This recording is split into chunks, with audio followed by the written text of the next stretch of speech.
Hello students, welcome to the channel and you were watching the ultimate English teacher and lecturer.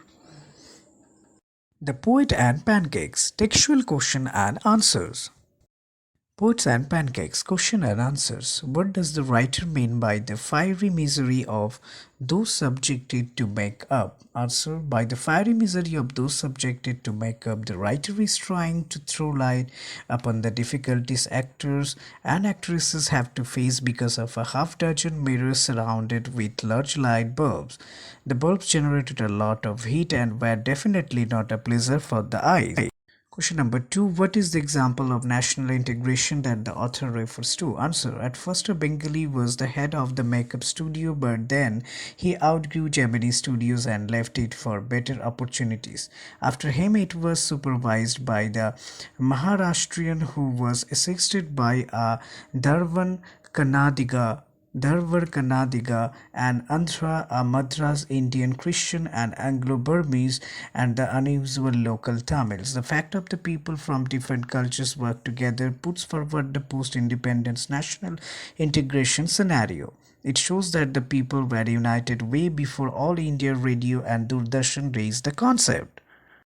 Question number 3. What work did the office boy do in the Gemini studio? Why did he join to the studios? Why was he disappointed? The answer: the office boy had duty to slapping paints on the faces of the players at the time of the crowd shooting. He joined Gemini Studios with the dream of becoming a first-rate actor, screenwriter, or producer. Question number 4. Why did the author appear to be the doing nothing at the studios? Answer: the author's job was to collect newspaper clipping or sometimes even writing them by hand.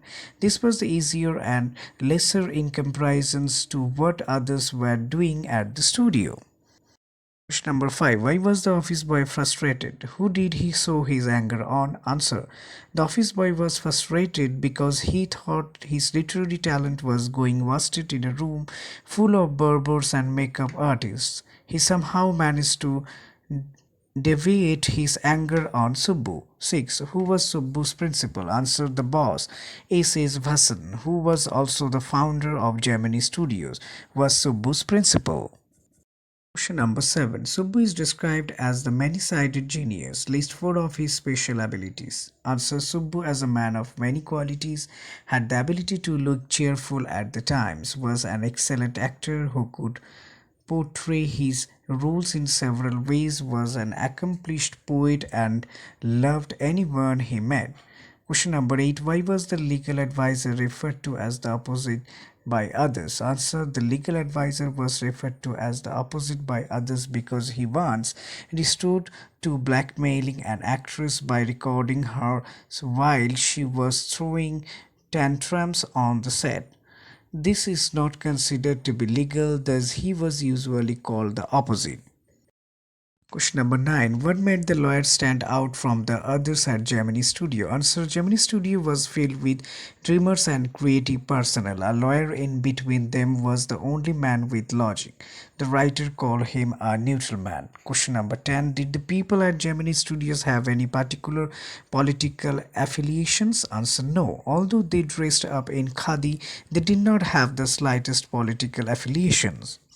Number 11. Why was the moral rearmament army welcomed at the studios? Answer: Frank Buchmann's moral rearmament army was welcomed at the studio mainly because of their political association. The MRA came as a welcome change to their monotonous days at the studio. Number 12. Name one example to show that Gemini Studio was influenced by the plays staged by MRA. Answer: Frank Buchmann's Moral Rearmament Army staged two plays, Jotham Valley and The Forgotten Factor, in a most professional manner.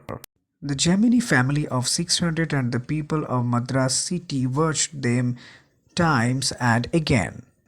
Don't forget to subscribe the channel to get all the latest videos. Thank you for watching.